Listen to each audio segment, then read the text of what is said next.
on Final Drive TV. We are at round 5 of the United States Touring Car Championship. My name is Becky Arsham. And my name's Nick Pappas. We are back at Sonoma Raceway. Back at Sonoma Raceway, but a different layout this time. Instead of doing the Turn 9 sweeper, we're now doing the Turn 9 chicane. We are going to see some action on the track. Absolutely. Yeah. So talking about action, let's talk about our touring car class. Yeah, so we have Gary Sheehan in the number 31 and Patrick Chio in the number 88 tied on points after 4 rounds. They've swapped wins each round. That's right. Swapped wins and swapped second place. So Yes. They are back and forth. So that's going to be interesting to see who pulls out a win in this round 5. Yeah. So the other thing I wanted to talk to you about is tires. Yeah, so we only get 14 tires a year. So right. With that, there's going to be some real strategy around tire usage. Yes. So 14 tires, these Hancocks are great, I have to say. Yes, they'll last you multiple races. Right. So are you using your new tires for qualifying or are you saving them for your race? That's going to be really interesting to see what the drivers are doing now that we're at round 5 of 7. So tire strategy, bus stop, it's going to be an exciting day. Absolutely. We design it. We build it. We test it. At AFE Power, we've been making the world's best vehicles even better since 1999. Today, we have parts for more than 3,600 different applications. We've got 200,000 square feet devoted to building and delivering more speed, foreign and domestic, cars and trucks, intakes, exhaust, electronics, and suspension. We're in the business of horsepower and handling. Designed, tested, and manufactured in the USA. It's all we do. Welcome to another episode of Final Drive TV. I'm Rick Nanini, and this is round 5 of Sonoma Raceway. And with me is Julio Decker today. Julio, what do you think about this fantastic facility? Oh, I love this place. We got beautiful sunny California weather. We're running the Indy cars, bidding in the track for the Indy cars to ride after us. So let's get going. Laying that rubber for the Indy cars. And we've had a bunch of cars today, but we've had also a bunch of broken down cars today. So tell us a little bit about that. Yeah, people are pushing so hard because we got 3 rounds left that they got in trouble, and we had a whole bunch of cars that broke down. But let's go ahead and talk about the grid and how the rest of them qualify. Okay, let's get to our Soundstream leaderboard.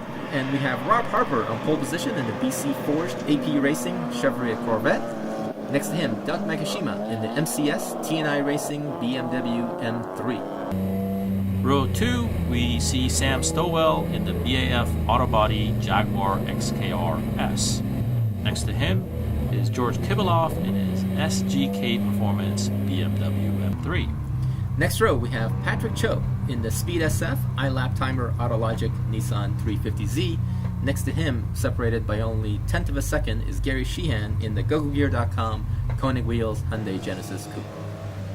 On row 4, we see Art Nersisyan in the GoGoGear.com Konig Wheels Hyundai Genesis. Next to him is Edgar Lau in the Bueller Vineyards VCT BMW 328i. Next row is Nick Romano in the GKR Racing Indotech Motorsports Lexus IS300. Next to him, Michael McColligan in the Mazdatrix Racing Beat Mazda RX-8. On row 6, we have Tom Milburn in the Bay Area Drafting Acura RSX. Next to him will be Andrew Gardner in AGardner Racing Ford Mustang. And unfortunately, the following drivers could not even make the race because they had issues in qualifying. So we're getting ready for the green flag, and it's about to drop by our starter. And it's green flag. Go, go, go. Here comes the Corvette. That red Corvette got a fantastic launch, but here comes Makishima on the BMW coming in on the inside. Also, Sheehan got a great start, and so did McColligan. Man, all these rear-wheel drive cars are getting fantastic there's a little bit of grease sweep there, and the Makishima takes the takes the inside of turn 2 going into turn 3 on the opening lap in that BMW, that T&I Racing BMW, doing very well as he takes the opener. And the Corvette, whoa, the Jaguar, that's totally Sam sideways. Stowell. Yeah, but he made some good places. Now he's caught Rob Harper in his mind. They're not Oh, going to and separate. Kibilov goes off, 4 wheels off. Is he going to make it? Oh, boy. That was a dicey move, but great job of controlling that car. Oh, the Corvette got a little He squirrely, goes and the wide. Jaguar goes on the inside. What a fight on the opening laps. Everybody's got cool tires, and they're all over the place. Oh, speaking of that, look at Patrick Chio got wide. Almost got collected by his teammate. Everybody pushes so hard right off the bat. The tires are not warm up, not up to temperature, so they're going off the track left and right here. Yeah, these guys gotta keep this under control because these tires need heat to stick. Without heat, you have to be very careful. But some of these guys are taking advantage. One of those guys, of course, is Doug Makishima, who's off the races. He's gone. He's got a gap built to the second place guy already. And same thing with Sheehan. He's built a nice gap over the other touring cars as well, so these guys are kind of trying to hide right off the bat and take the win. Yeah, definitely. Here comes the Jaguar coming in with all that V8 horsepower. Is coming in, is trying to get on the inside, going to turn 11. Is he going to make the pass? No, not quite. The Corvette is catching up, though. Boy, this is going to be a great fight in GT. The lighter, nimble BMW M3's got the tires probably warmed up a bit quicker than the heavy Jaguar. Here comes the Corvette using the Jaguar using the horsepower, trying to go on the outside. Yes, he makes it. Nothing beats horsepower. Sam Stowell takes the overall lead on lap 1. Awesome job by Mr. Stowell in that BAF Racing Jaguar XKR-S. Rob Harper's got to be really careful not to have Sam just run away and hide from him. He's got to keep him in sight and be able to pass Doug here in short order. Yeah, definitely. Hopefully his tires are a little bit more warmed up now, so he will keep it under control. But as you see behind them, as we see, is the Hyundai Genesis of Sheehan. Like you said, building a nice gap for second place. Kibeloff that slotted back after his off, slotted right behind Sheehan as well, so he's got second place in Super Touring. Everybody seems to have made it through the first lap, okay? And the Corvette goes a little wide again at this current carousel section. But this time it wasn't as bad as last time where he lost position. So hopefully nobody's dropped any fluids on that carousel because that's a fast left-hander, and if there's any sort of liquids on there, that's probably an indicator of why people are going wide. Well, there. Speaking of liquids, look at the windshield on this on the Hyundai Genesis. It's already lap 2, and there's already a bunch of stuff on the windshield. So I wonder if there are some things on the track. Well, there's only 3 cars ahead of him, so it's either the Jaguar, the Corvette, or Doug's BMW. Most likely the guy right in front of him, but probably. I wonder if it is Rob that's slipping and sliding in his own oil or something like that. Yeah, this is definitely possible. But Chelsea. But look at the lead that Stowell has built up now. Why, he's gone. Don't look now, but Rob did a very aggressive move into turn 11, but Doug closed the door on him and said, "Nope, buddy, you got to wait another lap." For sure. But lap 2, we see the Jaguar leading once again, and the Corvette trying to get on the inside of Makishima. No, Doug closes the door. That's twice now. I think Rob's gonna run out of patience here and push the issue. He can't afford to have Sam run away from him. Well, Makishima knows that car really well and definitely has confidence in his car. And it's, like you said, the lighter, the more nimble BMW against a more powerful Corvette. That's a great battle right there. And don't look now, but here comes Patrick Chio. After that off that he had, he's kind of collecting himself, and he is probably going to be flashing his lights soon at Mr. Sheehan there. Well, right ahead of him is actually not Sheehan, it's Sheehan's teammates in the second Genesis group. That's Art Nersisyan right in front of him. So he's got to make it past Art until he can get to Mr. Sheehan there. Those identical twin cars are always very hard to tell. They're both quick too, so you can't think one is a slow driver and the other one's a fast driver. Yeah, no, in touring right now, we have Sheehan in first place, second place is Nersisyan in the second Genesis coupe, and third place is Patrick Chio coming in to try to make it by Nersisyan. But that's our battle in the touring class, and we're looking at the battle in the sportsman class right now. Yeah, the Sportsman class actually had a whole bunch of people that unfortunately broke before the race started. Notable was Reza Arsham. He had a very quick Honda Civic. As a rookie, this was going to be his debut race, and unfortunately the car broke in the very last qualifying session. That would have been great to see a young new driver coming into this professional series that we have. Yeah, definitely. But we saw the Rob Harper there gets a little too deep at turn 11, but he managed to get by the BMW, and now he's going to go hunt down for a Jaguar that's way up ahead. You can't even see the Jaguar anymore. He's that far up ahead. This is what's nice about this series. The different speeds in the cars hit all the professionals, and they've had the entire season under their belt, so they're quite used to each other. They're quite comfortable being near each other. So Rob Asley got the door shut on him. This time around went on the outside of Doug and was able to pull off the pass. Yeah, Makashima doing a great job leading in the Super Touring class, and here we are on board with Sheehan leading the Touring class. Doing a great job. His team is telling him exactly his lap times, I'm sure, and he knows exactly how fast and how slow to drive to maintain his gap over his points rival, Patrick Chio, in that orange Nissan. One of the things that we see that's helping Gary, his lap times are so consistent, lap after lap. Even though he's touring, you can see he's actually keeping Nakashima in his view, so he's actually keeping up almost with the Super Touring car ahead of him. Well, behind him, we saw the Art Nersisyan's yellow Genesis go put two wheels off in the dirt there, so maybe Art's pushing a little too hard, trying to keep that Nissan at bay. But what we have here, look at that. Rob made a whole lot of ground very quick on Sam. That Corvette is reeling that Jag in, and with in the format that we have, this is going to get really interesting here in a heartbeat. Let's see if he can dive on the inside of him before the chicane. And look at how she too pulls forward, on the but braking. he sure did. Wow, That's the amazing. Braking. Beautiful brakes on that Corvette. Holy Toledo, this is going to be something else. Well, the nice thing about United States Touring Car, the rules, they adjust the car's power and the way it's designed. Oh, it goes underneath using the better brakes, just like we talked about. Is it going to... Oh, wow, close the Sam door. closed Side the by door. side, But, I love it. he left him enough room, so that's Wow, easy. now it's a drag race. Wow, and we have to go to a commercial.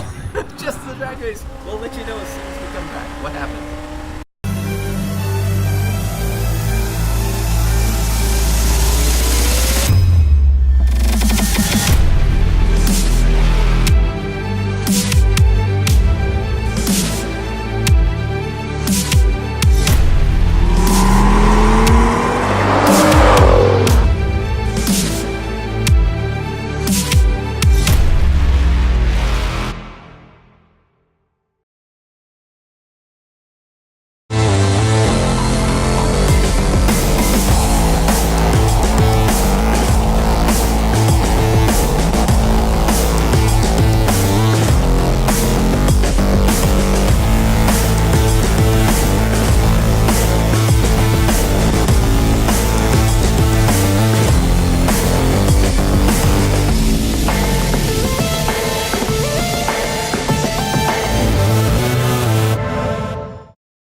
Okay, we're back on board with Patrick Chio now as he's chasing Art Nersisyan in that Konig Wheels Hyundai Genesis Coupe. This has tightened up a little bit as we see Chio trying to get by Nersisyan to capture second place in the touring car class. Well, Patrick's going to fast run out of time here with Gary way ahead of him, and he's got to get by Art as soon as possible if he has any sort of a chance to try to reel in Gary and actually beat him for the win for the race. Yeah, definitely. He cannot afford to finish third place because that would be a huge points drop for him. And with only 2 races to go, that would really hurt him in the championship for the hunt. I wonder if there's team orders, and Art's been given the team orders of hold Patrick back as long as possible. Well, I'm sure Art wants a second place. He doesn't want to finish third, so there's going to be no need for that. Knowing Art, he actually wants first place. Definitely, but Art's going to, tell Sheehan, hey, can I have first place? Sheehan's going to say, no, I don't think so. You'll have to catch me first. Catch me first, exactly. But as you can see, he is really pushing hard. Gotta be careful over that hump over there. You can't see it in this camera angle, but that's actually a totally blind corner where you come off and the car gets light. So you have to be careful not to lose the cars. We recapture this battle within the GT. And Sam's gone around Rob again. These two guys had only a tenth of a second difference in qualifying. Yeah, they were really close. This battle was just going back and forth. They were going back and forth. You can see Sam is really pushing. Oh my God, he pushed it too hard. He is off. 4 wheels off. Oh, that is such a bad place to go off. Oh my God, I cannot believe he kept it off the walls. That is amazing. Awesome. Yeah, it was amazing that it didn't come back in the middle of the track or hit the tire wall, but looks like he made it back all right. But that meant he drops back, and Rob Harper's Corvette goes to the lead. He's having to do it all over again. And this time around, I think Rob's just going to go run away and hide. I don't think he's going to allow Sam to catch catch back up with him again. Great fight there in the GT class between those two guys, and you knew somebody was gonna have to make a mistake for that fight to end. But now, look, maybe there's probably something wrong with Stowell's car. Right, Kivilov's now going by him. I wonder if he broke something going off. Either broke something, or totally messed up his tires, or maybe just lost confidence in the car. But we see Nick Romano in that Lexus, the GKR Lexus. That is such a good-looking car, and Nick's had so much success in that car. Yeah, he is the points leader currently in the Sportsman class, and he just needs a few high finishes to beat that guy you just saw coming out of the camera, the number 9 car, the TNI Racing BMW 330. I'm sorry.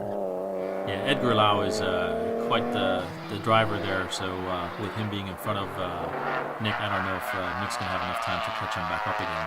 Well, Nick doesn't necessarily have to, he has enough points cushion that he doesn't necessarily have to beat Edgar, but he just has to earn enough points through the rest of the year to win that championship. But you know that TNI boys are not going to give up very easy, so it's going to be a big battle all year long, I'm sure, with 2 races to go. Look at the understeer on Sheehan's car coming in the short 7 there. It was a little weird there. It's all that rewards weight, as these guys have won throughout the season. Oh, Joe goes on the inside! Wow, that was quick. Well, wait a minute. Why is he stopping? No, something broke on the broke car. on Art's car. No! That's such a shame. He must be gutted.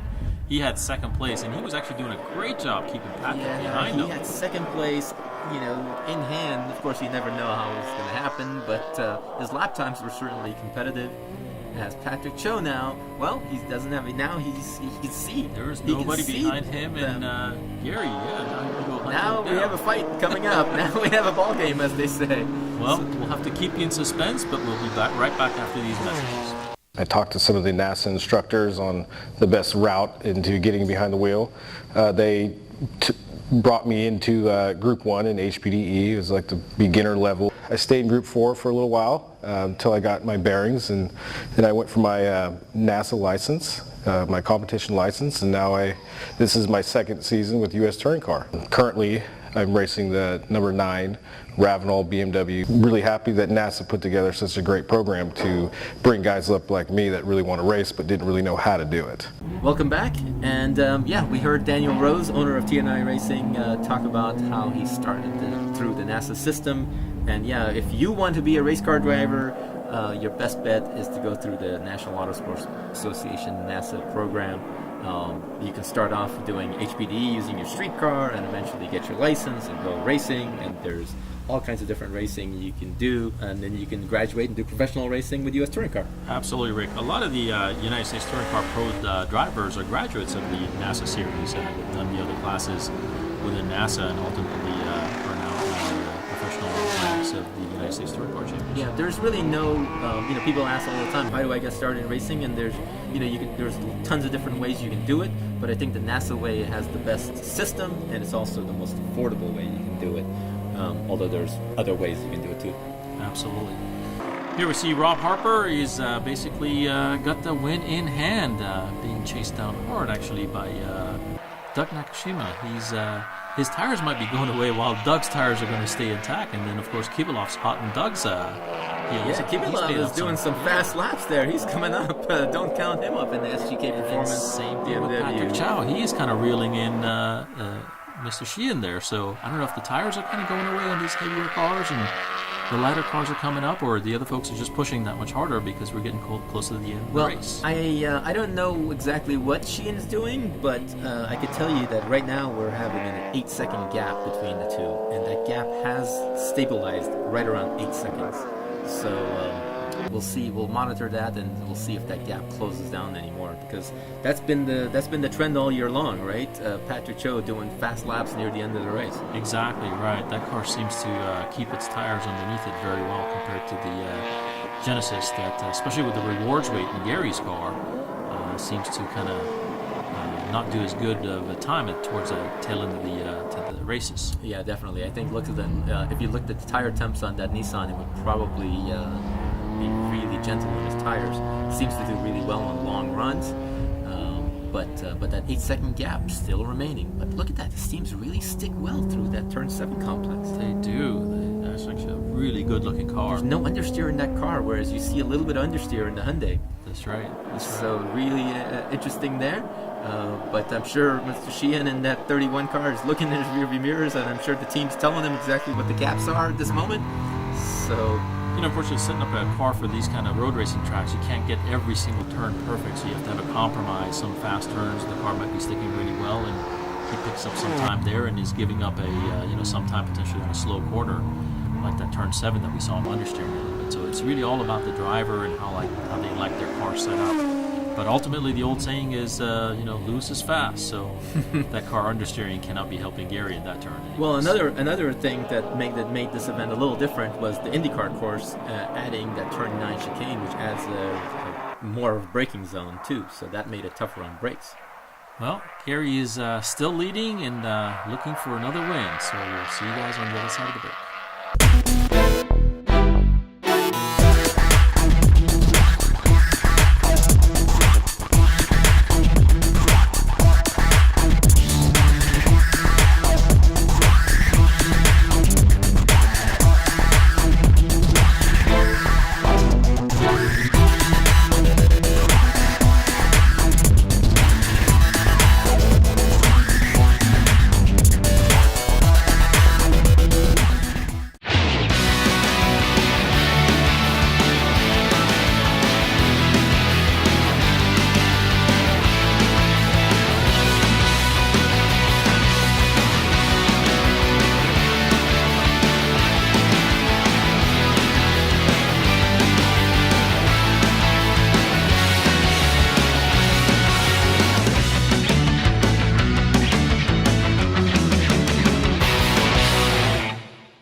Okay, welcome back, and we only have a few laps left, but Doug Makishima continues to lead in the Super Touring class, as we see, but we have a little bit of racing still left to go.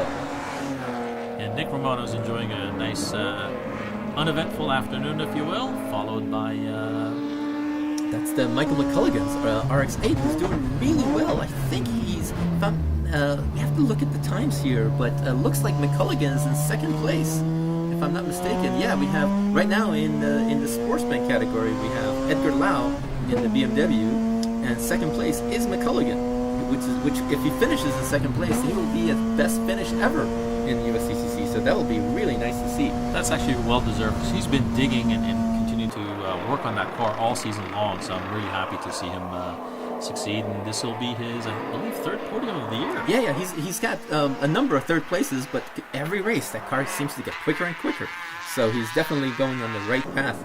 If you're all doing well if you keep getting quicker and quicker. So great job at that racing beat Mazda RX-8.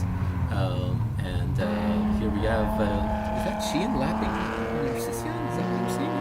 Yeah, definitely. Yeah. Looks like Nersisyan got the car back on their way, but Sheehan's going to lap his teammate. At this point, Nersisyan is just going for points as many as he can. Just to finish, to get as many laps as possible. But the gap. Oh, Patrick Chio there's proof positive that he's still pushing 10/10s. Well, if he was catching up to Sheehan, that just killed it right there. Gains, yeah.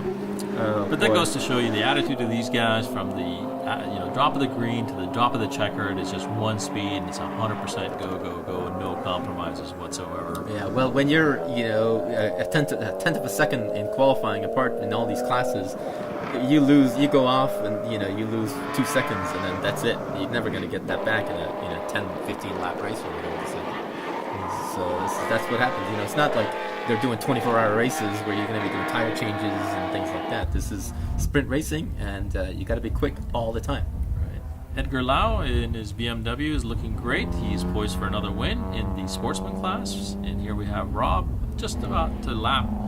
Of course, the GTs are that much faster with that much more horsepower. But we got literally the 3 leaders back to back in Sportsman, GT, and Super Touring. Yeah, Rob Harper is another one of those guys whose car keeps getting faster and faster. That BC Forge AP Racing car with the AP Racing brace, you can see fantastic braking of that car as he catches up to most cars under braking. Seems like he's doing really well. Wow! He gets a totally sideways turn 10. These guys are, Jeez. man alive, holy cow, that's a fast turn, that's a super fast turn to be going through it sideways. Wow. Well, cat-like reflexes by Harper as he takes the win in the GT class. And we have Doug Makishima takes the win in Super Touring. George Kipulov gets second place in Super Touring, and Sam Stowell gets second place in GT.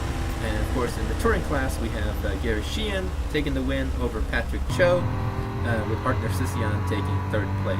And in the Sportsman class, we have Edgar Lau taking the win, followed by Michael McColligan, and Tom Milburn in the Bay Area drafting Acura R6 rounds out the podium for Sportsman. Please join us on our Facebook page, USCCC/Facebook, and of course on Instagram and YouTube page. So thank you guys, and we'll see you guys next time.